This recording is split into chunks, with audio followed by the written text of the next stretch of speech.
Karen reported parked car near her house, then was caught vandalizing it. The cul-de-sac was silent, except for the faint hum of Karen's rage. She stood on her pristine lawn, arms crossed, glaring at the beat-up sedan parked across the street. It had been there for 3 days, an eyesore that mocked her perfectly curated neighborhood. Jake, the car's owner, was a newcomer, a quiet graphic designer who'd moved in a week ago. He'd parked his car legally, but Karen didn't care. To her, it was an invasion, a blight on her domain.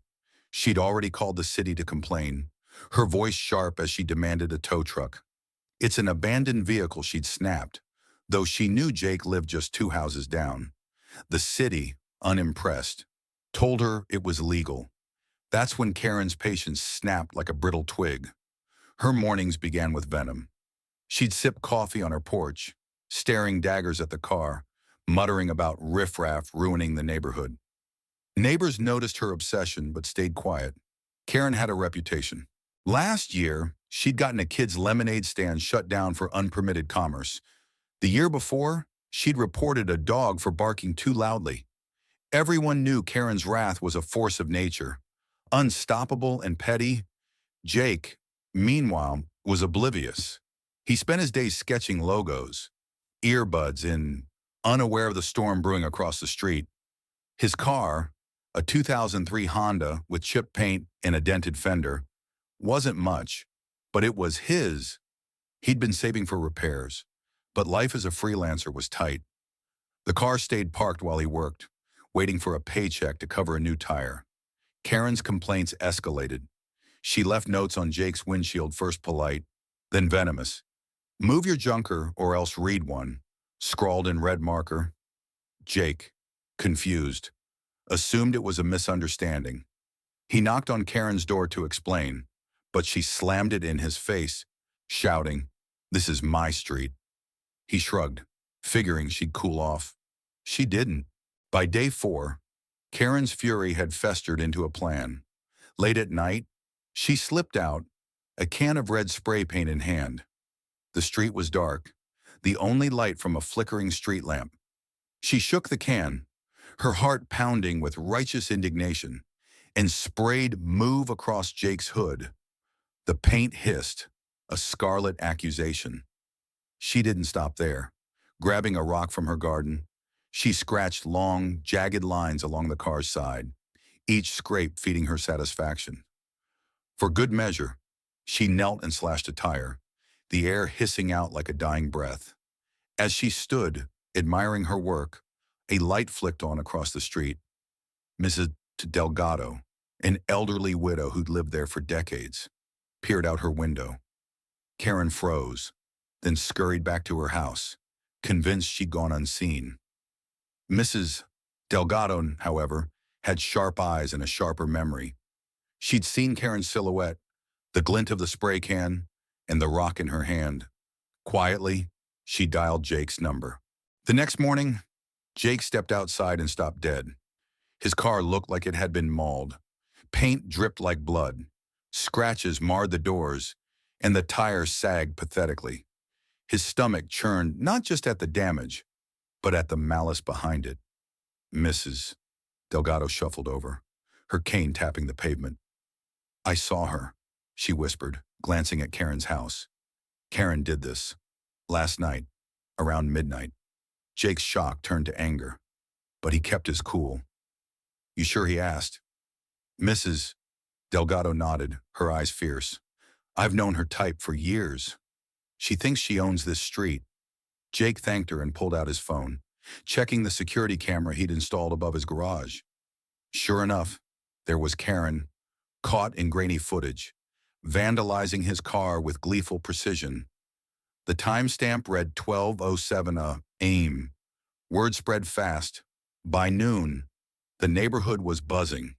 Neighbors gathered near Jake's car, whispering about Karen's latest stunt. Some weren't surprised she'd always been a tyrant, but others were stunned. "She reported my mailbox for being an inch too tall." One said, "But this is insane." Jake, meanwhile, called the police, his voice steady but his hands shaking as he filed the report. Karen, oblivious to the growing storm, strutted out to water her roses.